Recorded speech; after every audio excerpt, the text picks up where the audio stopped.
Envy, the poison you drink. Hoping others will die, it doesn't roar, it doesn't burn, it doesn't even ache at first. Envy seeps, silently, patiently. It is not the hunger for more, it is the hatred of what another already has. It is not the thirst to rise, it is the sickness that hopes others will fall. The ancients knew its power and its danger. Envy, they said, is the only sin that brings no pleasure, even in its indulgence. It promises satisfaction and delivers nothing but deeper emptiness. This is envy, but not the petty jealousy you think you know. It is something colder, something more corrosive. It is the silent acid of the soul. Envy. Really? You might smirk and say, I'm not envious, I'm inspired. I just want what's possible. You double tap the achievements of others. You cheer for them, at least outwardly. You say, good for them. But let me ask you, when was the last time you truly celebrated someone's success without feeling smaller because of it? You see, envy isn't just disliking what you don't have. It's hating yourself for not having it. It's resenting the mirror that someone else's life becomes. It's the silent verdict that if they have risen, you must have fallen. Think about it. We are more connected now than ever. Yet never have we been more obsessed with comparison. Every scroll, a new life to measure yourself against.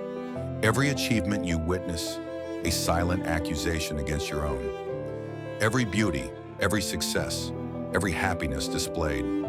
A needle in your side, until admiration turns bitter, until comparison corrodes courage, until envy turns the soul against itself. Envy wears a new face today. It hides behind passive admiration. It cloaks itself in polite compliments. It pretends to celebrate while silently tallying resentments. We mask our bitterness with fake claps, fake smiles, fake support.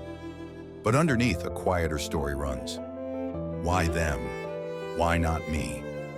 In ancient teachings, they warned, envy blinds the mind and hardens the heart, not because others have more, but because you believe their victory makes you less.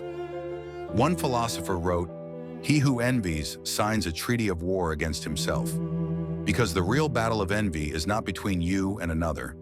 It's between who you are and who you think you should have been. What are we truly afraid of? Maybe that we are not enough. Maybe that our path will never shine as brightly as someone else's. Maybe that the life we were given to walk looks too ordinary next to the illusions we see in others. It's the whisper that says, you should be there by now. You deserve what they have. Their success diminishes yours. Each time you listen, the poison sinks deeper. Each time you believe it, your strength rots from the inside. This is envy's true cruelty. It does not merely steal your peace, it steals your permission to build your own greatness. It's ironic. We glorify uniqueness. We preach self-love. We flood our screens with motivational mantras. And yet envy still thrives because we have taught ourselves to measure worth externally, to chase the next shiny validation, to view success as a scarce resource. We dream of authenticity, but envy teaches us to live as shadows of others. We say we want peace, but envy ensures we can never truly rest because someone, somewhere, is always ahead. Envy has made us allergic to gratitude, because in gratitude we would have to accept our own life as enough, and that is the one thing envy will never allow. Here's the brutal truth. Envy is not fueled by another's greatness. It's fueled by your refusal to honor your own. You are not diminished by their beauty, their wealth, their happiness. You are only diminished when you stop watering your own garden to stare longingly over the fence. So how do you break the spell? How do you stop drinking the poison hoping they will bleed, when the only wound inflicted is your own? The answer is not blind self-esteem, it's sovereign gratitude. The radical act of planting both feet on your own ground and daring to bless it, whether it is rich or rocky, whether it blooms today or takes years. Imagine this. Instead of scrolling, you start sowing. Instead of resenting, you start building. Instead of tallying other people's wins, you start celebrating your unseen foundations. Terrifying? Good. Because that terror is envy losing its grip. That terror is your soul remembering it was never made to be a mirror of anyone else. Throughout history, the strongest hearts were not the ones who climbed the fastest, but the ones who rooted the deepest. They knew comparison is a lie. Destiny is not a race. No one can steal the life that was written for your hands alone. This is the final irony.